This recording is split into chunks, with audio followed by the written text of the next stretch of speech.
नमस्कार. तर माझ्या शेतकरी मित्रांनो, आज मी तुमच्यासाठी एक आनंददायक बातमी घेऊन आलेली आहे. तर ती बातमी म्हणजे राशन कार्ड धारकांना दरमहा मिळणार 1000 रुपये. महाराष्ट्र शासनाने राज्यातील आत्महत्याग्रस्त 14 जिल्ह्यामधील शेतकऱ्यांसाठी एक महत्त्वाचा निर्णय घेतलेला आहे. या निर्णयानुसार पात्र शेतकऱ्यांना रेशनऐवजी थेट पैसे देण्याची योजना राबवण्यात येत आहे. हा उपक्रम शेतकऱ्यांच्या आर्थिक समस्यांना तोंड देण्यासाठी आणि त्यांना अधिक लवचिकता प्रदान करण्यासाठी सुरू करण्यात आला आहे.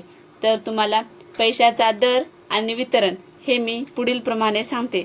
नव्या शासकीय निर्णयानुसार प्रत्येक लाभार्थी व्यक्तीला 170 रुपये दिले जात आहेत. हे पैसे थेट लाभार्थ्याच्या बँक खात्यात जमा केले जातात. या योजनेअंतर्गत मोठ्या संख्येने शेतकऱ्यांनी अर्ज भरून रेशनाऐवजी पैशाचा पर्याय निवडलेला आहे.